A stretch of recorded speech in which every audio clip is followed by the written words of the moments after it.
নমস্কার বন্ধুরা, আইটি ইমেক চ্যানেলে তোমাদের স্বাগত।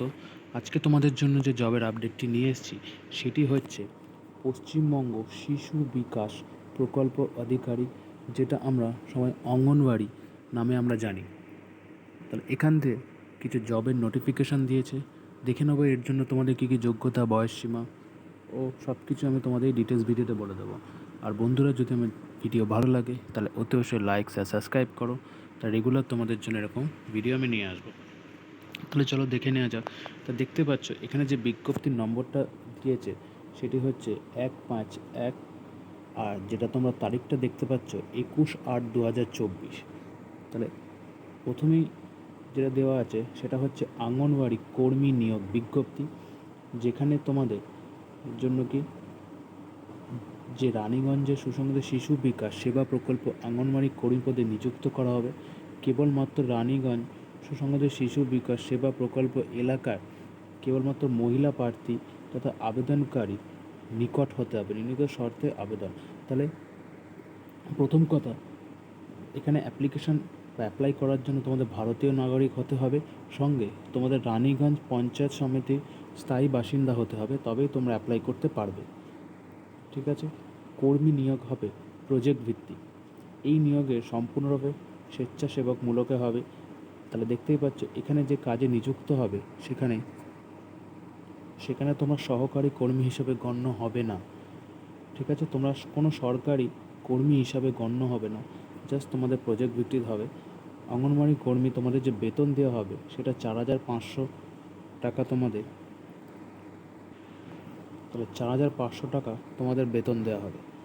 তারপরে আবেদন তোমরা শুধু অনলাইনের মাধ্যমে করতে পারবে, তা লিখেই দিয়েছে।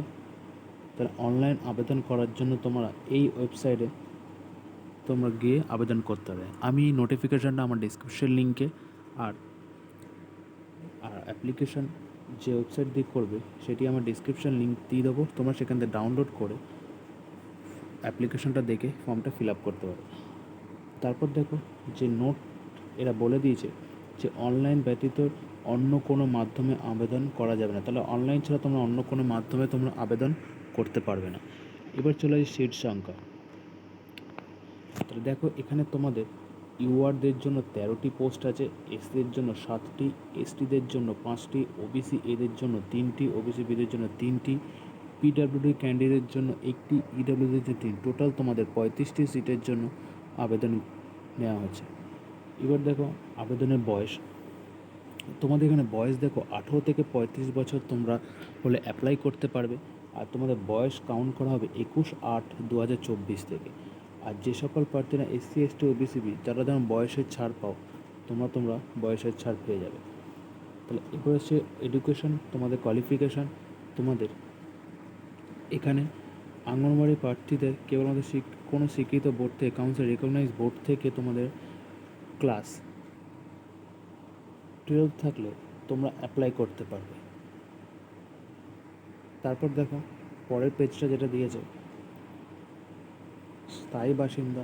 তাহলে স্থায়ী বাসিন্দা পদের জন্য তোমাদের স্থায়ী বাসিন্দা সংক্রান্ত প্রমাণ হিসাবে তোমাদের ভোটার পরিচয় দিতে হবে। তাছাড়াও তোমাদের লোকসভা সদস্য, জেলা সভাপতি, সংশ্লিষ্ট এলাকার বিধায়ক, চেয়ারম্যান, কাউন্সিলর, কমিশন, পঞ্চায়েত সমিতি বা গ্রাম পঞ্চায়েত প্রধান, জেলা শাসন উন্নয়ন আধিকারিকদের প্রমাণপত্র বা তোমাদের বার্ষিক যেটা লাগে সেটাও তোমরা দিতে পারো। মানে এই সমস্ত সেক্টর থেকে তোমাদের প্রমাণ দিতে হবে যে তোমরা সেই এলাকার বাসিন্দা। তো রানীগঞ্জের নিয়োগ পদ্ধতি, তো দেখতে তোমাদের নিয়োগ পদ্ধতি তোমরা কীভাবে তোমাদের নিয়োগ করা হবে। তাহলে দেখতে পাচ্ছ সকল আবশ্যিক শর্ত পূরণের সাপেক্ষে যোগ্য প্রার্থীরা আবেদনকারীদের পরীক্ষার মাধ্যমে নির্বাচিত হবে। পরীক্ষার পূর্ণমান তোমাদের 100 নম্বর হবে। প্রথমে 90 নম্বরে তোমাদের লিখিত পরীক্ষা হবে, আর মৌখিক তোমাদের 10 নম্বরে।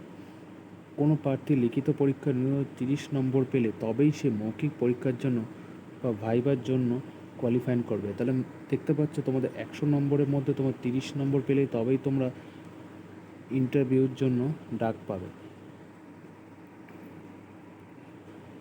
এবার দেখো তোমাদের লিখিত পরীক্ষায় কী কী দেওয়া থাকবে। মাতৃভাষা থেকে তোমার 150 শব্দের রচনা লিখতে হবে।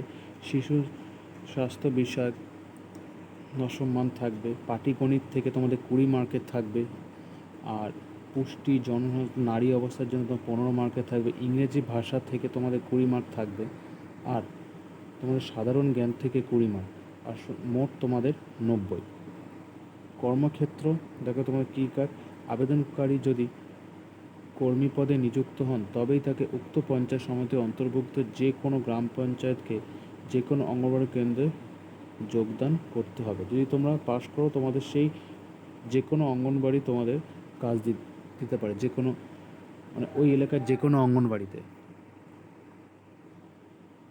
তারপর দেখো প্রশিক্ষণ, কাজ সংক্রান্ত যে কোনো প্রশিক্ষণ বাধ্যতামূলক বা পশ্চিমবঙ্গের যে কোনো জায়গায় প্রশিক্ষণ হতে পারে। তাহলে এখানে দেখতে পাচ্ছ প্রশিক্ষণ তোমাদের একটা ট্রেনিং হবে, যেটা পশ্চিমবঙ্গের যে কোনো জায়গায় তোমাদের হতে পারবে।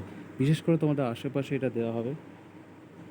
অবসরকারী বয়স, বর্তমান সরকারি নির্দেশক অনুযায়ী প্রতি অঙ্গনবাড়ি কর্মীরা 65 বছর পূর্ণ হলে বাধ্যতামূলক বলে এই স্বেচ্ছাসেবকমূলক কর্মজীবন অবসান ঘটে। এটা তোমাদের প্রায় 65 বছরের পর তোমাদের রিটায়ারমেন্ট হয়ে যাবে। তাহলে 65 বছর অবধি তোমরা কাজটি করতে পারবে। তাহলে এই ডিটেলস নোটিফিকেশানটা আমি অলরেডি তোমাদের ডিসক্রিপশন লিঙ্কে, আমার ভিডিও ডিসক্রিপশন লিঙ্কে দিয়ে দেবো, তোমরা ডাউনলোড করে ডিটেলস ভিডিও দেখতে পারো। এবার দেখো তোমাদের যে ওয়েবসাইট সেটা দেখতে পাচ্ছ, WICDS-PS-PDN ইনে তোমরা গিয়ে আবেদন করতে পারবে। অনলাইন আবেদন জমা করা শুরু হবে তোমাদের 21/8/2024 থেকে অলরেডি শুরু হয়েছে, আর শেষ তোমাদের 18/9/2024 পর্যন্ত। উপর লিখিত শেষ তারিখ সময়সীমার পরে কোনো আবেদন জমা দেওয়া যেহেতু বন্ধ হয়ে যাবে, তাহলে এর 18/9-এর মধ্যে তোমরা চেষ্টা করবে যে ফর্মটি সাবমিট করে দেওয়া। তাহলে এই হলো বন্ধুরা তোমাদের একটা জবের আপডেট। যদি ভালো লাগে তাহলে অতি অবশ্যই লাইক, শেয়ার, সাবস্ক্রাইব করো। দেখা হবে পরবর্তী কোনো ভিডিওতে।